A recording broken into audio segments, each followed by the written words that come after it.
প্রথমত লক্ষ্য রাখা দরকার যে বাংলাদেশের ৫৬% ইলেকট্রিসিটি পরিবারে ব্যবহৃত হয়, রেসিডেন্সিয়াল সেক্টরে ব্যবহৃত হয়, এবং সেই রেসিডেন্সিয়াল সেক্টরের অ্যারাউন্ড 70% ইলেকট্রিসিটি নারীরা ব্যবহার করেন ডিরেক্টলি, যতটা ইলেকট্রিসিটি ইউজ হয় তার।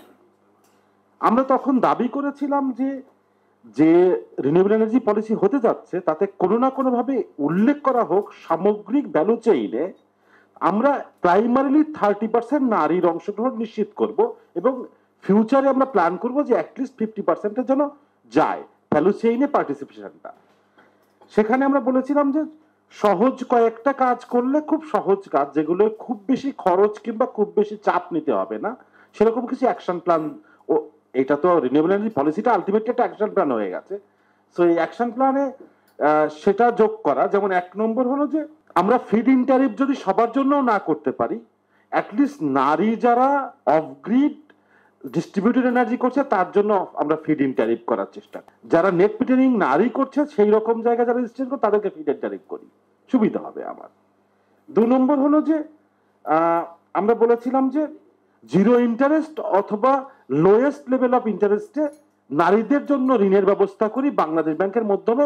বাংলাদেশের বাজেটে একটা ছোট ফান্ড তৈরি করলেই হলো। এর আগে আমরা ৮০,০০০ ১,০০,০০০ কোটি টাকার ফান্ডও তৈরি করেছি।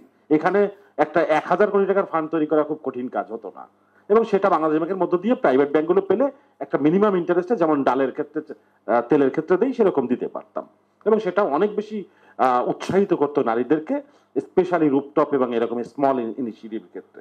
আমরা আর একটা বলেছিলাম যে কর্পোরেট গভর্নেন্সে আমরা খেয়াল করেছি যে গড়ে অ্যারাউন্ড 2.58% মতো নারী অংশগ্রহণ আছে, অর্থাৎ পাওয়ার সেক্টর ম্যানেজমেন্টে যারা কাজ করেন, যারা ম্যানেজমেন্ট করেন, তার 2.58%, including all engineers and all.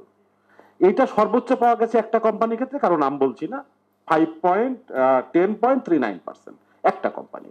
বাকি সবার ক্ষেত্রে এরকম around 2-3%। Even the government utilities and also the public companies আমাদের যারা আছে, এইটা বৃদ্ধি করার জন্য একটা জায়গা থাকা দরকার যে কতটা পরিমাণে এখানে রিনিউয়েবল এনার্জিতে যদি আমরা পলিসিতে রাখতাম যে অন্তত এখানে যারা কাজ করছেন সেখানে এইটুকুন গভর্নেন্সে নারীদের অংশগ্রহণ থাকতে হবে। দ্যাটস নট কঠিন কাজ ছিল না।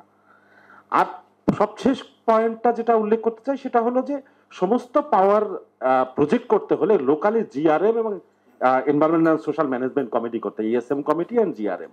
এই জিআরএম বা ইএসএম এ নারীদের অংশগ্রহণ কতটুকু, সেটা যদি এইগুলো যদি কনফার্ম না করি তাহলে আমরা যতই একেবারে কি বলে গ্রাসরুট লেভেলে বলে নারীর অংশগ্রহণ করতে হবে, কারণ নারী চিরকালই ওই জায়গায় থেকে যাবে যেখানে সে বেনিফিশিয়ারি, যেখানে সে ডিসিশন নেয় না।